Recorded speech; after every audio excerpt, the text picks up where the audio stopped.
I'm a GP who spends a great deal of time with people who are suffering from very common mental health conditions such as depression or anxiety or OCD, or amongst many others. And one of the things I've always found difficult is how to explain what these things even are. It's much easier, I think, to explain a physical illness such as diabetes or a thyroid disorder. With those, I can do a blood test, I can do a scan, and it shows the problem up. It's fairly obvious what we're trying to treat, and once it's fixed, we can retest and show that things are back to normal. But for a mental health condition, we can't really hope to do any of that in a similar way.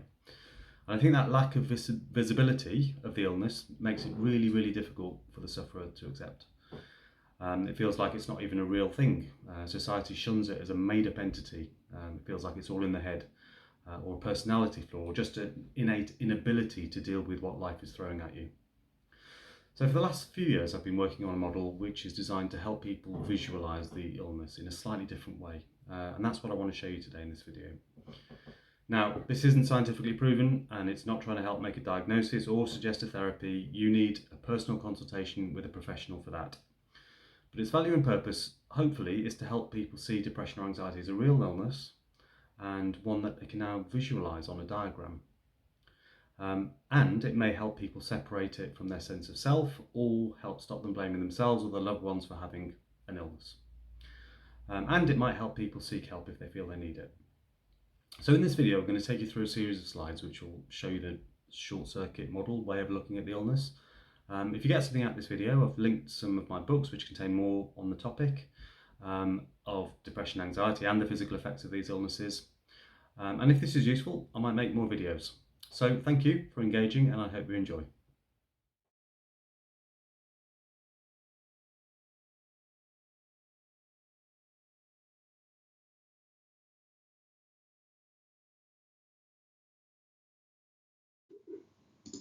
Hello, I'm going to start this video by talking about something very familiar to everybody, something we all have in common. So this is a drawing of our brain, and this is our life, and we've all got a life and we've all got a brain. Now, life gives us problems, money, health, relationships, work, anything. Different things for different people at different times. Completely normal. And these problems give us thoughts, and these pop into our head all the time. The thoughts could be big things, little things, important things, trivial things, anything. They could be about something in the past. Why did something happen to me last year? Why was I overlooked for that promotion this week? It could be something that hasn't even happened yet. What if my plane comes down? What if I get evicted from my home? All of these thoughts are normal, and they pop into our heads all the time, and they don't represent a mental health condition. So let's see what happens when thoughts enter our heads.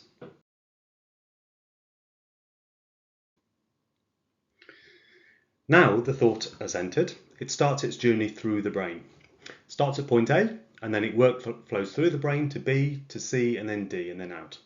Now, obviously, A, B, C, and D aren't actual lobes of the brain, and the thoughts the thoughts actually go through. This isn't a literal description of the passage of thoughts. Rather, think of it as a representation of a linear workflow that with a start and an end. Once a thought gets to the end of its journey, it leaves the conscious mind. And then that thought could be stored for later, maybe tomorrow, next week, next year, or the problem could be solved, and that's the end of that thought process. The point is that it's rational, linear workflow. And there are as many different ways of thinking about a problem as there are people on the planet. And all the different ways are perfectly valid, and in some respects, the way we think about things is a reflection on our personality, and it's the defining feature of our personality. There's no right or wrong at all. But nothing I've described here so far could be called a mental health illness. So on the next slide, let's see what happens in times of stress.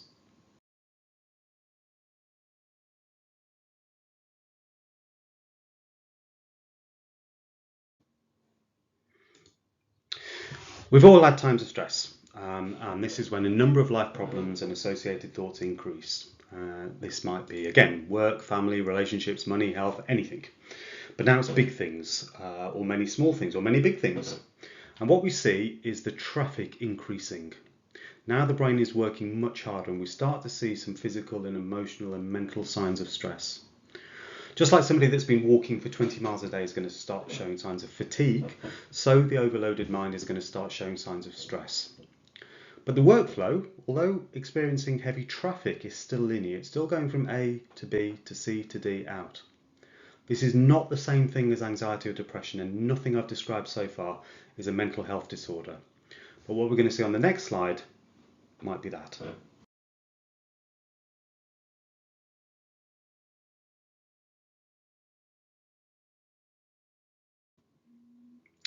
So here on this slide there's a new feature, and I call this the short circuit.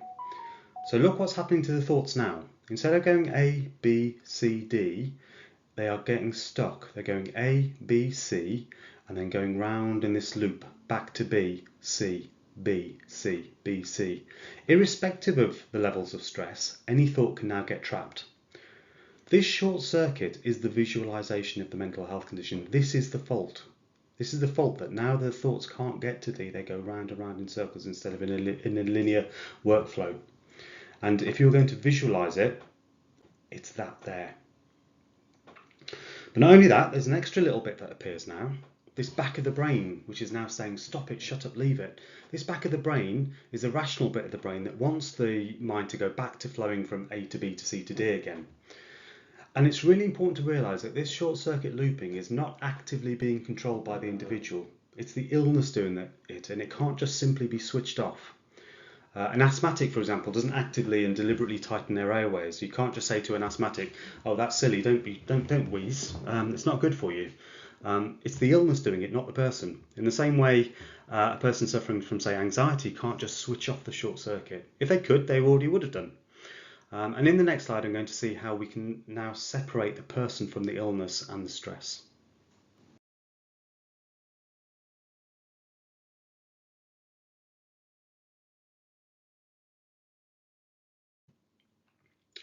So what I think this model does quite nicely is it separates three very distinct things out from each other, and I call these the three Ps. The first is the personality. This is what we've just talked about. This hasn't changed with the illness, and it's still there underneath it all. There's no right or wrong personality, and everybody's different. There's no type of person that gets a mental health illness any more than there's a type of person that gets cancer.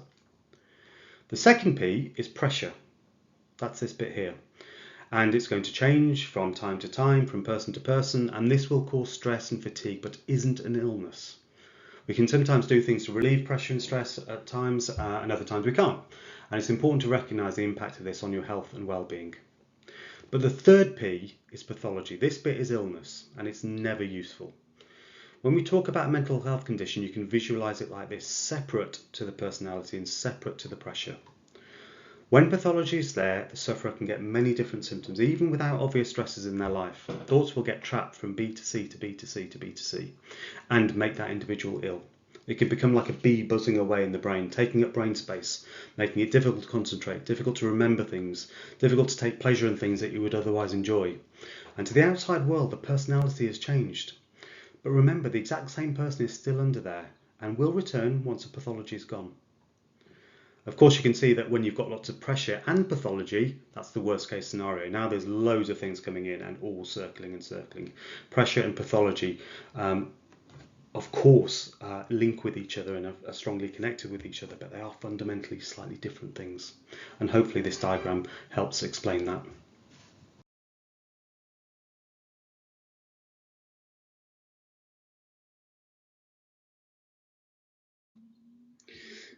Now, I've talked about mental health conditions such as depression and anxiety almost interchangeably.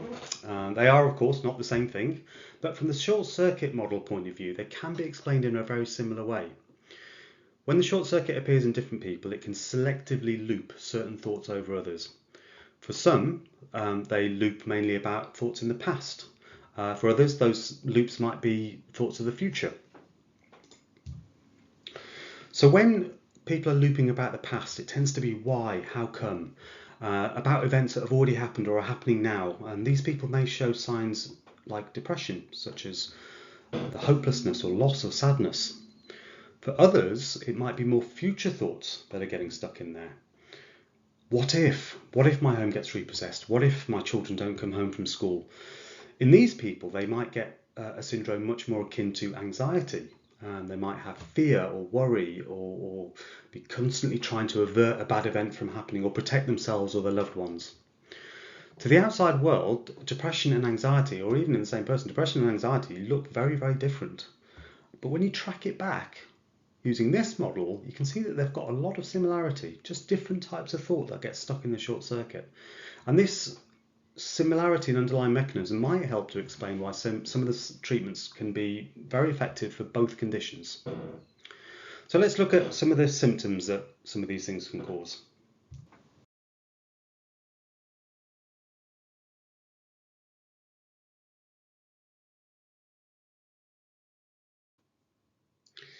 So I've used the example here of anxiety.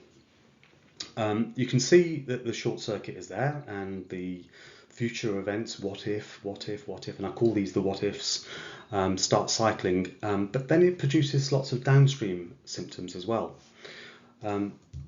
such as the release of adrenaline. Now, adrenaline is a very, very important chemical in the body that's released when you are in danger, and it can help save your life. It helps your body get all the blood to vital organs, to your heart, to your muscles, to your brain, to your eyes, and it can help you jump out of the way of an oncoming car. But in anxiety, that danger signal is released even though there's no danger. It's like the car alarm's going off, but there's nobody trying to steal the car. And this can result in panic attacks because the person is just sitting there writing an email or something.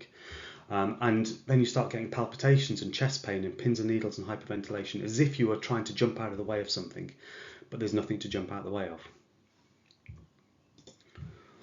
Furthermore, it also acts in parts of the brain, such as the limbic system, which can make your nerves more irritable and sensitive, such that pain sensitivity levels change. So lots and lots of illness, which are still very, very poorly understood by the medical profession, can be exacerbated in the presence of anxiety, such as things like irritable bowel syndrome or fibromyalgia. And it's well known that some of these conditions can be improved with the treatment of anxiety. So when we look at this diagram, if you treat it upstream, if you treat the short circuit upstream, you can often find lots and lots of downstream improvements in physical symptoms, which on the face of it look kind of unrelated, but you can see there that actually they are related, and you can treat things down here or you can treat things upstream and improve everything downstream.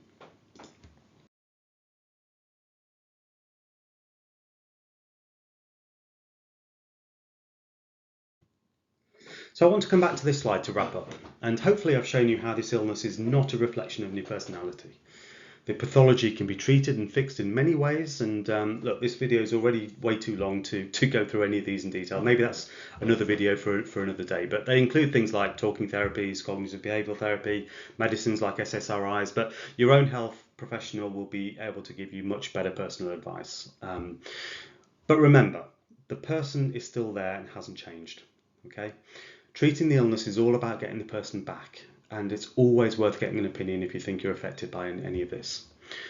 I hope this has been a valuable new way of describing this so-called invisible illness. Maybe now it's more visible. At least you can point to it on a diagram.